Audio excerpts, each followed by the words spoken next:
আসসালামু আলাইকুম এসএসসি 2026। আজকের এই ভিডিওতে আলোচনা করব মাত্র 4টি অধ্যায় পড়লেই এসএসসি পরীক্ষায় ইনশাল্লাহ এ প্লাস আসবেই এবং 4টি সিকিউ এবং 4টি সিকিউ এবং 5টি অন্তত এসকিউ এবং এমসিকিউ ইনশাল্লাহ কমন পড়বে এবং এই সাজেশনে 100% এ প্লাস পাওয়া সম্ভব।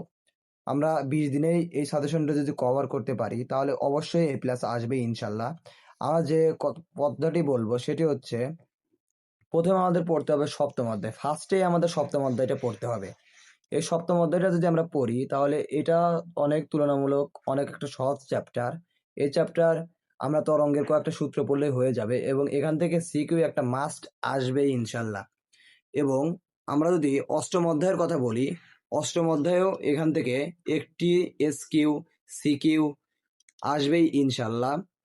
তবে আমরা যদি দ্বিতীয় অধ্যায় এবং প্রথম দ্বিতীয় তৃতীয় চতুর্থ এখান থেকে প্রশ্ন আসবে, তবে এই প্রশ্নগুলো হিউজ পরিমাণ ম্যাথ থাকে, করাটা অনেক সময় সাপেক্ষ ব্যাপার। সেই কারণে আমরা লাস্টের দিককার অধ্যায় যদি পড়ি তাহলে অনেক সহজেই কাভার হয়ে যাবে।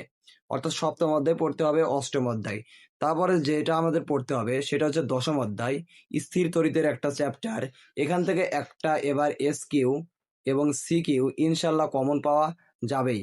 এবং তার পরবর্তীতে আমরা যে চ্যাপ্টার নিয়ে কথা বলবো সেটা হচ্ছে দ্বিতীয় চ্যাপ্টার। দ্বিতীয় চ্যাপ্টার তুলনামূলক একটু কঠিন হলেও এখান থেকে একটা সিকিউ ইনশাল্লাহ আসবেই এবং এসকিউ অন্তত 2টা কমন থাকবেই।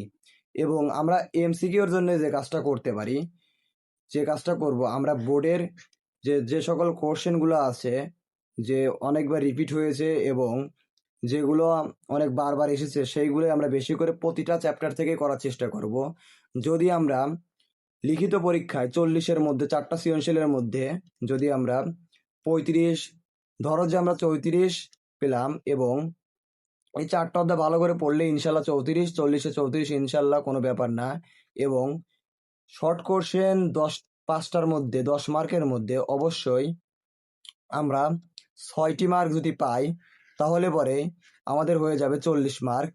আমরা রিটেনে 40 মার্ক যদি পাই এবং এমসিকিউতে মাত্র 17টা হলে পরেই আমাদের এ প্লাস চলে আসবে। অন্তত প্র্যাকটিক্যালে আমরা 23 পেতে পারি, তাহলে 23 আর 17 হবে 40 আর 40, এ হলো আমাদের 80 মার্ক। এই ধরনের সাজেশনের জন্য অবশ্যই চ্যানেলটি সাবস্ক্রাইব করবেন এবং ক্যালকুলেটর ট্রিক্স দেখার জন্য অবশ্যই চ্যানেলটি সাবস্ক্রাইব করবেন।